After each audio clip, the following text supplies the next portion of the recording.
bons encontros. Deus está marcando encontros. E foi a partir dos encontros que uma comunidade dessa nasceu. E quando eu vejo uma comunidade assim, saudável, eu celebro os bons encontros. E foi muito bom te encontrar, Ed René Pitts. Foi muito bom te encontrar, foi muito bom ouvir e aprender com estes que nós chamamos dos nossos mestres espirituais. Uma comunidade como essa só é possível se ela tiver um coração dedicado a conhecer a palavra e fazer com que o que está revelado na mensagem se torne real em nossos afetos. Louvo a Deus por esse tempo, por esse dia. Com muita alegria, receba o meu abraço e receba também o meu abraço, Ed René.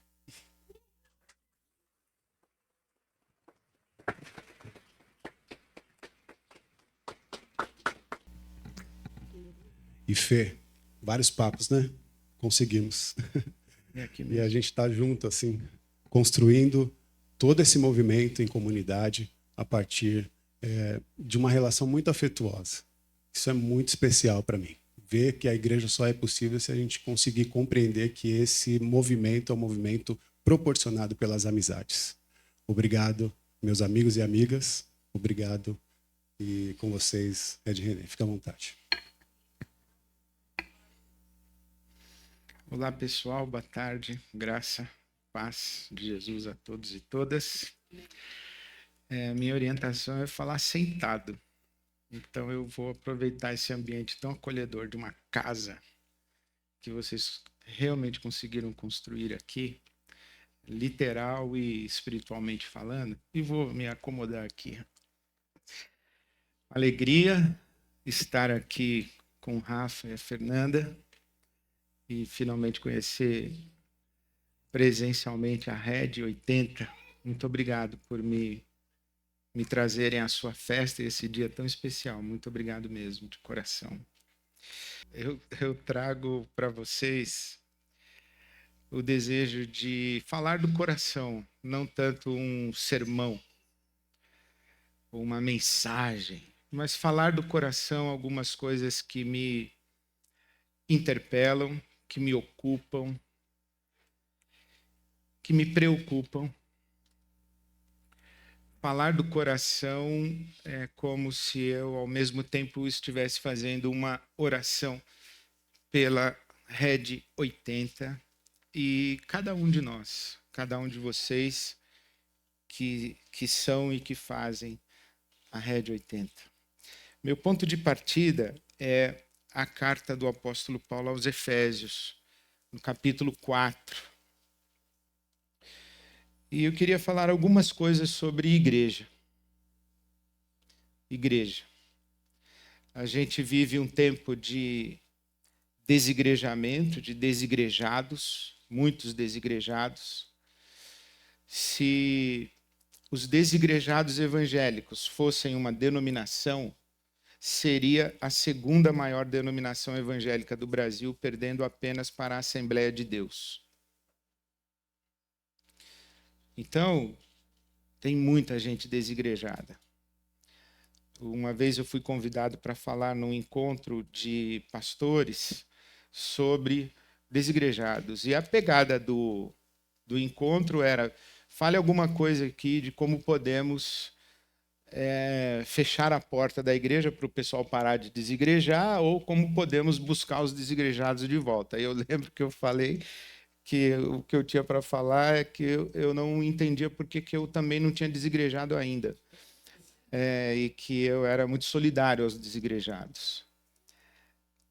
Mas, ao mesmo tempo, eu sou pastor em uma igreja local há mais de 35 anos. Então, igreja é o meu habitat natural, com todas as suas luzes e sombras. A igreja é o meu habitat. Eu queria falar um pouco sobre igreja. Talvez não tenha muita lógica aqui no que eu vou falar, mas, como eu disse, eu vou falar do coração, fazendo uma oração por vocês. Então, Paulo, aqui em Efésios 4, começando no versículo 7, ele diz: a cada um de nós foi concedida a graça conforme a medida repartida por Cristo.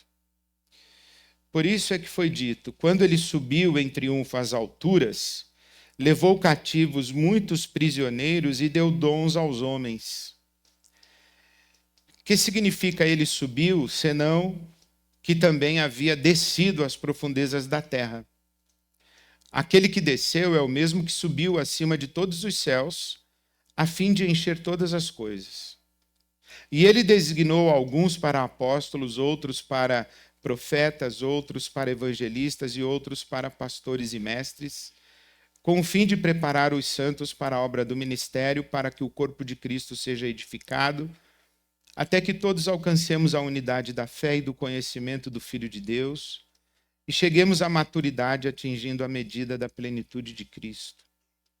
O propósito é que não sejamos mais como crianças levados de um lado para o outro pelas ondas, nem jogados para cá e para lá por todo o vento de doutrina e pela astúcia e esperteza de homens que induzem ao erro.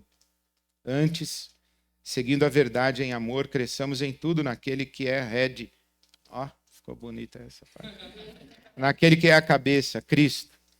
Dele, todo o corpo ajustado e unido pelo auxílio de todas as juntas, cresce e edifica-se a si mesmo em amor, na medida em que cada parte realiza a sua função. Uma vez eu estava conversando com o Vitor, meu filho, e a gente estava falando sobre religião, espiritualidade, evangelho, igreja evangélica, essa conversa que faz parte do nosso dia a dia.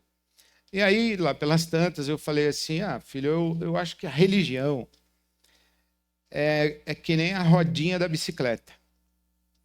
A espiritualidade, quem é uma pessoa espiritualizada, quem tem uma experiência espiritual legítima com Jesus, não precisa de rodinha de bicicleta. A religião é rodinha. Por exemplo, quem é generoso não precisa de gente ficar ensinando dízimo. Porque a pessoa já é generosa. O dízimo é a lei para você aprender a ser generoso. Então, quem consegue experimentar a presença de Deus em todo lugar, todo dia, não precisa ir no templo, no domingo, porque não é que não vai mais, não é que não pode mais, ou prescinde de, mas já aprendeu. Né? Quem aprende que a gente adora a Deus em espírito e em verdade, chama a vida toda de culto, não apenas um momento como esse aqui que a gente está celebrando. Então eu falei assim, a religião, a estrutura religiosa, o culto, o templo, o domingo, que é o dia do Senhor e tal, quem sabe que todos os dias são dias do Senhor, sabe que o domingo é igual segunda-feira. Então, mas para quem está começando, a gente precisa... Né? Então, por exemplo, quando a gente vai dormir e a gente acorda para trabalhar, tipo 5h30, você acorda às 5h30. Aí quando você está de férias ou é feriado, você acorda às 5h30 também. Aí você lembra que é feriado, aí dorme mais um pouco, mas você acorda. Mas quando você sai de férias e volta de férias, você já não acorda mais 5h30. Aí você tem que colocar o relógio para despertar de novo 5h30. Quando você aprendeu, ou o corpo assimilou, você já acorda antes do despertador. A religião é isso. Então eu falei, a religião é que nem a rodinha para quem está aprendendo a andar de bicicleta. Aí o Vitão, meu filho, disse assim, pai, o problema é que você é o presidente de uma fábrica de rodinha.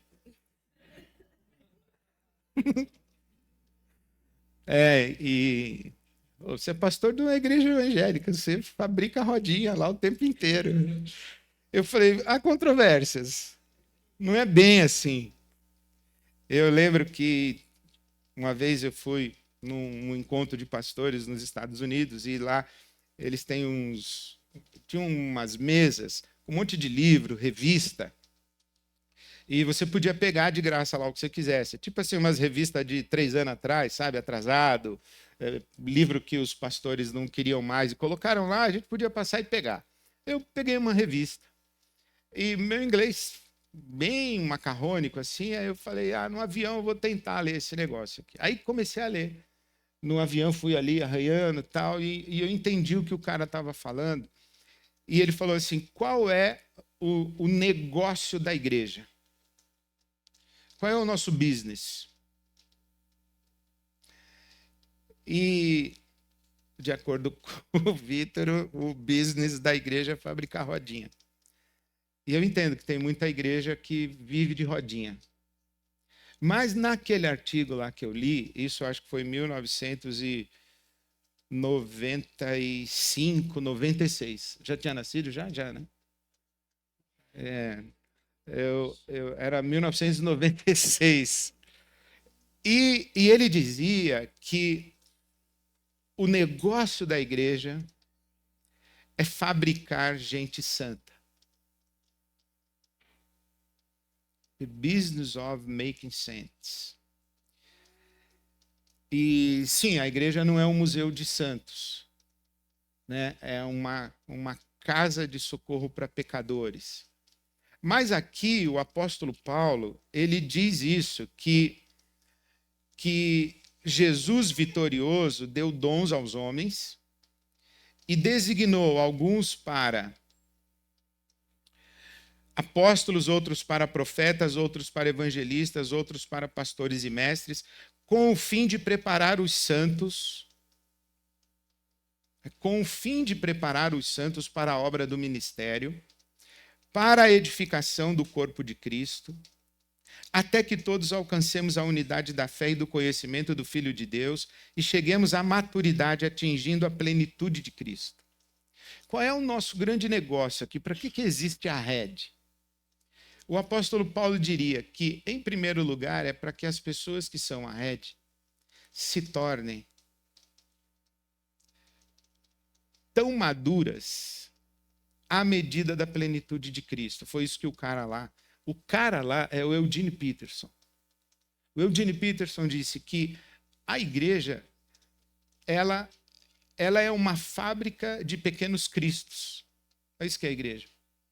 Uma fábrica de pequenos cristos. E aí eu penso numa espiritualidade religiosa que eu cresci dentro dela, dentro de uma igreja evangélica, que dizia que salvação é a gente morrer e ir para o céu. E que dizia que se a gente morrer sem aceitar Jesus como Salvador, a gente vai para o inferno. E quem quer ir para o inferno? Ninguém. Então a gente aceita Jesus para ir para o céu depois da morte. Mas enquanto a morte não chega e o céu não vem, o que a gente faz? A nossa ambição como seguidores de Jesus é muito maior do que o céu. Nós não queremos o céu. Nós queremos é ser como Cristo. Porque não adianta nada a gente chegar no céu assim do jeito que a gente é. Eu querer fazer uma fofoca dos outros. Não vai dar certo. Aí vai ter lá só pequeno Cristo, quando começar a fofoca, ninguém vai querer ouvir. Eu não vou gostar do céu, não tem fofoca. Eu vou querer cancelar uns anjos, não tem. Não tem Instagram para cancelar anjo. Então, a nossa ambição não é ir para o céu depois da morte. A nossa ambição é a nossa transformação segundo Cristo. Eu quero ser como Cristo. Eu acho, pessoalmente, que nós, religiosos, somos as pessoas mais ambiciosas que existem. Tem gente que quer ficar rico, tem gente que quer ficar famoso, tem gente que quer casar, tem gente que quer ter filho. E você? Não, eu quero ser que nem Deus. Esse é o meu sonho. O problema do Adão é que ele queria ser o Deus. Falar para Deus, desocupa que eu vou entrar aí no teu lugar. Esse foi o problema do Lúcifer. Desocupa que eu vou ocupar o teu trono. Então, eu não quero pedir para Deus desocupar porque eu não sou louco. Mas eu quero ser que nem ele. Eu quero ser, como disse o apóstolo Paulo, eu quero ser transformado à imagem de Jesus para que Jesus seja o primeiro de muitos irmãos. Meu amigo Paulo Brabo, que hoje mora na Itália, ele diz que Deus, ele gostou tanto de encarnar que ele resolveu encarnar em todos nós. Ele gostou tanto de ter um filho que ele resolveu fazer de toda a humanidade seus filhos e filhas. Então, é isso que é a nossa ambição. Ser como Cristo. Sermos transformados à imagem de Cristo. E não é assim a gente ficar poderosão para andar sobre as águas. Ou transformar a água em vinho. Seria legal se acontecesse. Mas não é essa a pegada. O ser como Cristo é ser essa pessoa que a Lorena e o Di Maria cantaram, interpretando Vanderly. Sabe o que eu queria agora? É encontrar alguém que não me dissesse nada, não me aconselhasse nada, não me pregasse nada, não quisesse me ensinar nada, não ditasse regra na minha vida, não quisesse me controlar, não me julgasse, simplesmente me acolhesse e me abraçasse. Só isso. É isso que eu queria. Aí eu te pergunto, as nossas comunidades, elas são como Cristo? As nossas comunidades, elas são esse colo? As nossas comunidades, elas são este lugar em que as pessoas, em chegando, elas chegam diante do Cristo? E isso é uma pergunta que afeta cada um de nós, mas é uma pergunta que afeta a comunidade. Porque na Bíblia Sagrada, a igreja é o corpo de Cristo. Você imagina uma pessoa que entra por aquele portão e chega no espaço da rede, é Cristo abraçando essas pessoas. Não tem um olhar medindo qual é a calça, qual é a camisa, qual é o sapato.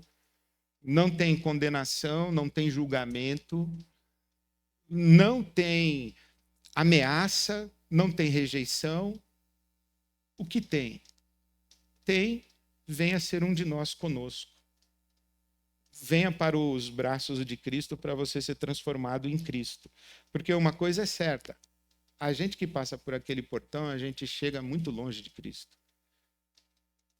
A gente chega muito ferido, a gente chega muito machucado, a gente chega ressabiado, a gente chega em dúvida, a gente chega em crise, a gente chega sem fé, inclusive. E ok, se for no braço de Cristo.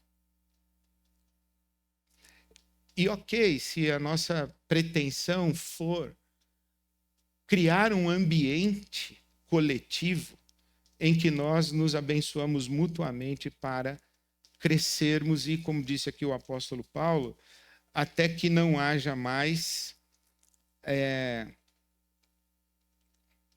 O propósito é que não sejamos mais como crianças, levados de um lado para o outro pelas ondas e nem jogados para cá e para lá por todo o vento de doutrina e pela astúcia e esperteza de homens que induzem ao erro. Quanto tempo demora para a gente estabelecer limites e afirmar que nós não aceitamos mais abusos? Quanto tempo demora para a gente se livrar da astúcia e da esperteza dos homens que nos induzem ao erro, que nos usam, que nos manipulam, que querem tirar de nós a nossa riqueza para eles? E riqueza, eu estou falando, não é só dinheiro, não. Estou falando todo tipo de riqueza. O Paulo está dizendo, vamos crescer, vamos nos tornar como Cristo.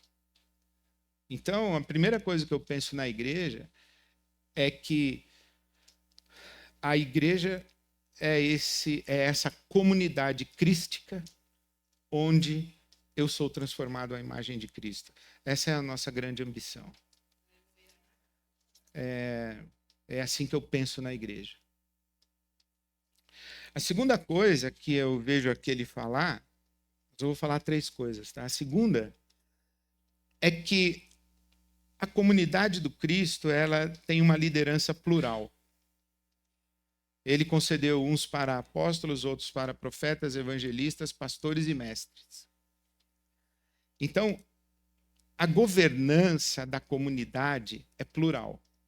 Agora, a governança da comunidade, ela não é dona da comunidade e a comunidade não é serva da sua governança. É ao contrário, inclusive. É a governança que é serva da comunidade. Aliás, tem uma história que eu não sei, perdoe-me, eu não sei dar a informação correta. Quem foi a rainha que chegou na sacada do palácio e viu aquela multidão do lado de fora e disse: "Esse é o meu povo"? E o conselheiro ao lado dela respondeu: "Não, senhora, a senhora é a rainha deles". É isso que o Paulo está dizendo. Os pastores, evangelistas, profetas, apóstolos, os mestres, foram concedidos à comunidade, né, para promover o aperfeiçoamento da comunidade, para a obra do ministério. Por quê? Porque o versículo 7 diz: foi concedida uma graça repartida numa medida de Cristo a quem? A cada um. Cada um de nós tem uma graça que Cristo deu. A graça da Lorena e do Di Maria, a gente sabe qual é. Mas eles têm mais que a gente não consegue ver aqui com o violão na mão e com o microfone na mão. Tem muito mais. Mas cada um de nós tem uma graça. Uma graça que foi repartida por Cristo. Então, todos nós somos vocacionados. A vocação é de todos, agora a função é de alguns na comunidade. Não são todos na comunidade que são profetas, apóstolos, mestres, pastores, blá, blá, blá. Mas a graça está repartida para todos. Eu me lembro que quando eu cheguei na IBAB em 89, aí sim, eu acho que alguns de vocês não estavam nascidos. Eu cheguei em 89. E só tinha eu de pastor. E aí, depois de um tempo, falei, olha, vamos chamar mais um pastor aí, vamos chamar mais alguém para vir trabalhar aqui com a gente? Ah, vamos. Aí reuni o conselho lá da igreja, e o irmão que estava dirigindo a reunião falou assim, olha, nós vamos convidar mais um pastor, e ele tem que ser uma pessoa para vir completar o nosso pastor. Aí eu falei, sorry, eu não sou incompleto, não. Sou completo. Quando falta uma roda do carro, a roda que vem não vem para completar outra roda. Porque cada roda é completa, a roda vem para completar o carro. O que está incompleto aqui é o carro, não é a roda. Eu sou uma roda. Eu sou completo no que se Deus me fez um retrovisor, um espelho, eu sou completo como espelho. Então, a comunidade, essa pluralidade da comunidade, não é porque a gente é pela metade. Não, todo mundo aqui é inteiro. Todo mundo aqui é completo. Todo mundo aqui é pleno. E a medida que Cristo repartiu com cada um de nós é a medida dele. E a medida dele para cada um de nós é a nossa medida completa. A nossa medida completa é uma porção do Cristo, mas em nós nos faz completos. Então, a governança da comunidade é plural, mas todos somos vocacionados e as funções dentro da comunidade são diferentes. E os que são apóstolos, pastores, profetas, etc., mestres evangelistas, estão a serviço da comunidade. E agora, se você tem Bíblia, eu queria que você visse aí, checasse comigo uma coisa, que é a terceira coisa que eu quero falar. Ele diz, que ele deu profetas, evangelistas, apóstolos, pastores e mestres, com o fim de preparar os santos para a obra do ministério. Veja se na sua tradução tem vírgula depois da palavra santos. Na sua tradução aí. Alguém tem? Essa tradução de vocês é boa. Não, né? Porque algumas traduções têm vírgula depois da palavra santos. Porque se tivesse vírgula, seria o seguinte, olha, que a função dos evangelistas, apóstolos, profetas, pastores e mestres, a tarefa deles seria tríplice: preparar os santos, fazer a obra do ministério e promover a edificação do corpo de Cristo. Eu poderia pregar um sermão dizendo, a responsabilidade do Rafa é preparar os santos, fazer a obra do ministério e promover a edificação do corpo de Cristo. Mas está correta a sua tradução. Não tem vírgula. Então preparar os santos para a obra do ministério. Quem faz o ministério? Os santos. A tarefa dos pastores da igreja é viabilizar o ministério pastoral da igreja. Não é fazer o ministério pastoral. Aí aquele mesmo conselho lá se reuniu. De novo. E aí o presidente do conselho diaconal da igreja de Água Branca chegou com umas pastas. e deu uma pasta para cada um lá. Eu estou assistindo aquele negócio, o que vem aí? Aí ele falou assim, olha, aí nós dividimos os nossos membros da nossa igreja em grupos, e cada um de vocês está recebendo uma pasta com os nomes, porque o nosso pastor não vai visitar ninguém mesmo. Eu estou quieto. Então, aí tem os nomes do que você tem que visitar. E aí, quando você for visitar essas pessoas aí que o nome está na sua pasta, você diz assim, olha, o pastor Ed não pôde vir, mas eu estou aqui em nome dele. Aí eu, sorry. Se tiver um demônio lá, o demônio não sai, hein? Se for em nome do pastor Ed, não sai. Então ninguém vai visitar ninguém em meu nome. Não preciso de ninguém visitar em meu nome. Em meu nome eu vou. Estou aqui em meu nome, vim aqui te visitar. Agora, então você vai no nome de Jesus e vai no seu nome mesmo. Por quê? Porque a graça foi repartida para mim e para você também. Então vai com essa graça aí que Deus te deu.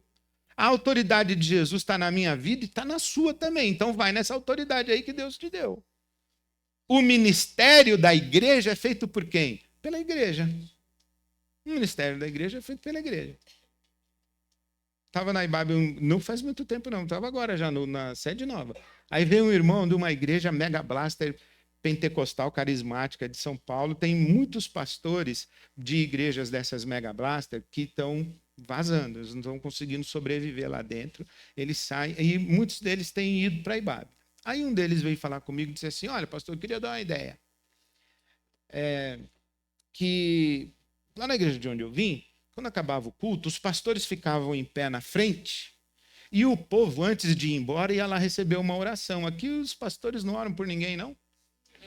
Você não pode botar os pastores tudo aqui. Tem vários pastores aqui na IBAB, bota os pastores em pé. Eu falei, não, irmão, a gente não quer ensinar a nossa comunidade que para receber oração tem que procurar pastor.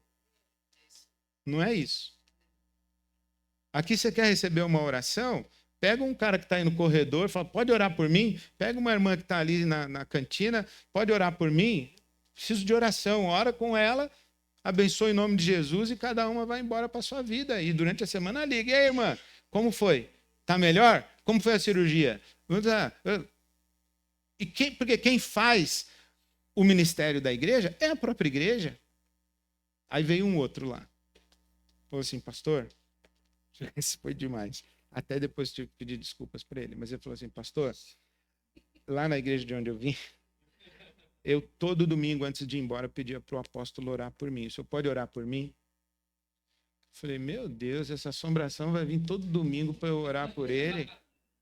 Aí eu falei, irmão, é o seguinte, hoje eu vou orar por você, mas a partir do domingo que vem, você pega qualquer um aí e pede para orar. Não vem falar só comigo, não. Porque quem faz o ministério da igreja é a igreja. Olha o que Paulo diz aqui, olha. Antes, se a gente não é mais criança, jogado de um lado para o outro, levado por vento de doutrina, enganado pelos abusadores, aliás, um parêntese, viu? Abusador é que gosta de gente dependendo deles. Abusador é que diz que você, se não estiver debaixo da cobertura deles, você vai se dar mal. Isso é abuso. Isso é enganação. A única cobertura que a gente precisa é de Jesus Cristo. O Espírito Santo que está sobre nós e derramado sobre nós. Então, esse pessoal que acha que tem que pedir autorização para o apóstolo... Outro dia eu estava vindo de uma igreja que tem que fazer corte. Vocês já viram esse negócio aí de cobertura espiritual? Que tem que perguntar para o cara, estou querendo fazer a corte para fulano ou para fulano e tal. Tem que pedir autorização. Amém, irmã? Amém. Mas olha o que diz aqui, olha, se a gente não é mais criança, se a gente tem autonomia, se a gente tem maturidade, se Cristo está em nós, o Espírito habita em nós, a gente é adulto na fé, o que ele diz aqui, olha, versículo 15 de Efésios 4. Seguindo a verdade em amor, cresçamos em tudo naquele que é a cabeça, Cristo. Dele, todo o corpo, ajustado e unido pelo auxílio de todas as juntas, cresce e edifica-se a si mesmo. Quem é que edifica a rede? A rede. Edifica-se a si mesmo. pela justa operação de cada parte, na medida em que cada parte realiza a sua função. Então, quem faz a igreja é a própria igreja. E isso significa, minha gente, duas coisas. É que ninguém aqui precisa dormir mal, sentindo-se o salvador da pátria. Ninguém precisa dormir mal achando que a rede está nos seus ombros. Viu, Fê? Não precisa. A rede está nos ombros da rede. A responsabilidade por esse telhado aqui é de todo mundo que diz a rede é a minha comunidade. Viu, Rafa? Não é sua. É inclusive sua, mas é de todo mundo.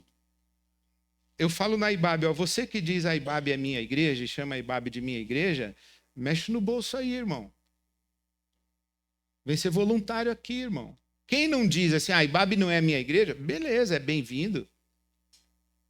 Mas quem diz a IBAB é minha igreja, então, é de todos nós. Nós temos um problema, nós temos uma vitória, nós temos um conflito, nós temos uma celebração, nós temos uma festa, nós temos um luto. O que a Bíblia ensina, não é isso que é o corpo de Cristo? Quando um membro do corpo padece, todo o corpo padece. Quando um membro do corpo se alegra, todo o corpo se alegra. É coletivo, é sempre coletivo. Então a gente não precisa ir embora dizendo, o que eu vou fazer com a IBAB? Não, a IBAB não é minha. A rede não é de nenhum de nós em particular, é de todo mundo. Então ninguém precisa ir dormir achando que está carregando a rede nos ombros. Agora, a gente também tem que ir dormir sabendo, é de todo mundo, então é de todo mundo. E Deus tem uns filhos que eu vou te falar uma coisa, eu não sei onde ele arruma.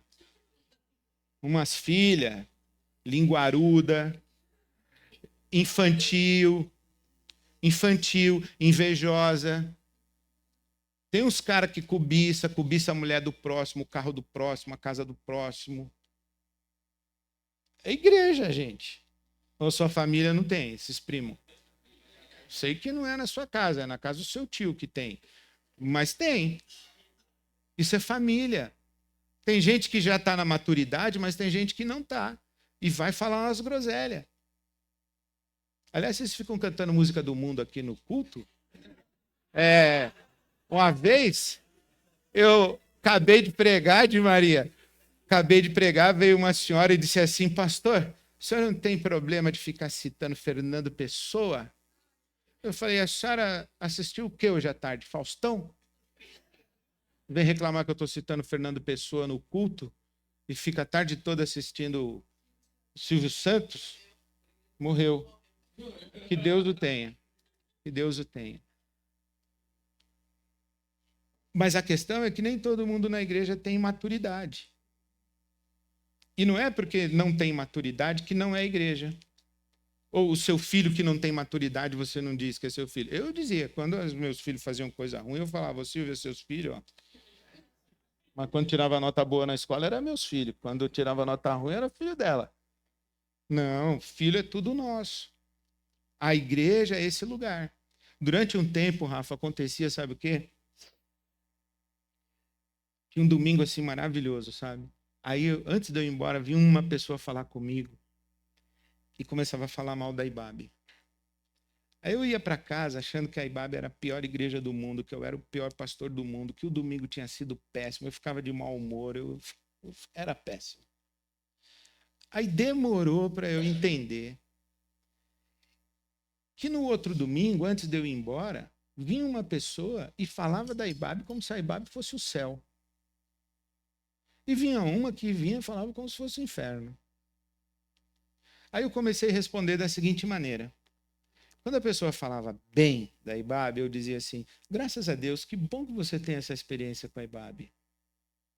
Porque a IBAB é isso tudo aí mesmo. Porque se você está dizendo que na sua vida é. E quando uma pessoa falava mal, eu dizia, puxa, que pena. Que pena que você tem essa experiência com a IBAB. Porque a IBAB é isso aí mesmo. Porque na vida dela está sendo. Quem faz a IBAB é a IBAB. Quem faz a rede é a rede. Quem edifica o corpo de Cristo é o corpo de Cristo. Hoje de manhã, acabei de pregar, achei que eu fui benzão, assim.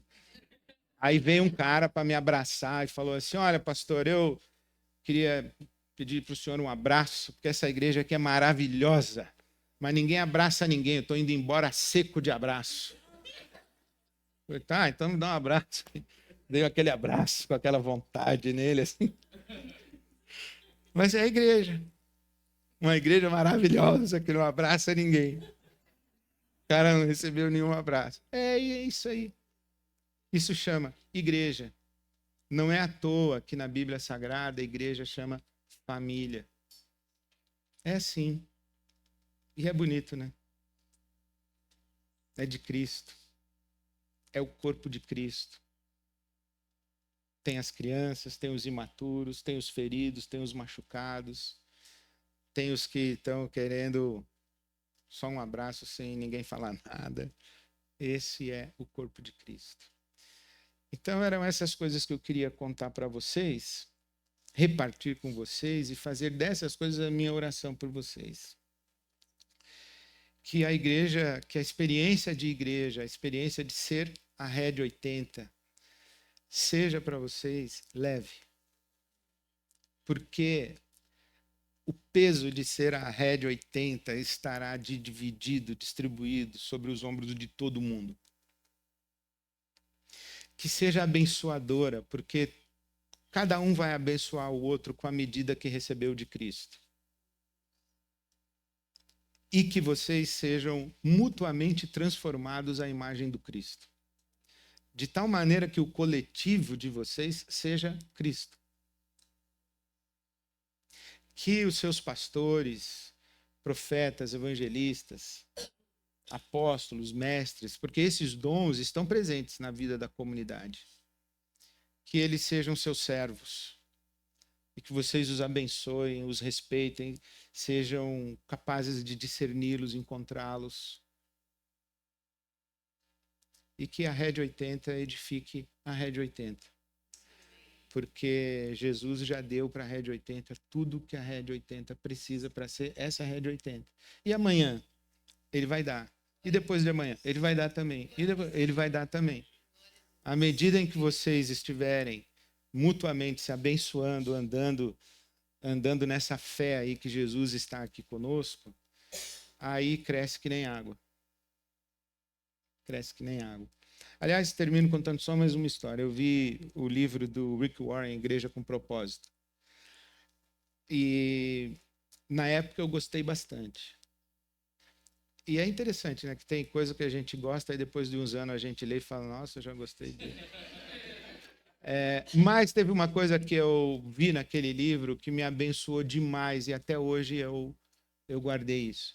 Ele faz uma crítica sobre crescimento de igreja. Ele diz assim, olha, crescimento da igreja é um movimento errado. Se preocupar com o crescimento da igreja é uma preocupação errada. A gente tem que se preocupar com a saúde da igreja, não com o crescimento da igreja. Porque corpos saudáveis crescem. A gente não chega para o filho pequeno e diz assim, ó, sua meta esse ano é crescer 7 centímetros. Não. A gente quer saber se ele está bem alimentado, se não está doente, se está dormindo bem, se está se exercitando, se tá tudo bem? Tá, então vai crescer o tamanho que tiver que ter. Vai crescer na medida repartida por Cristo. Então, isso tudo aí. Deus abençoe, obrigado, um beijo no seu coração. Que Deus abençoe muito a Red. Amém. Beijo. Obrigado, Rafa. Obrigado.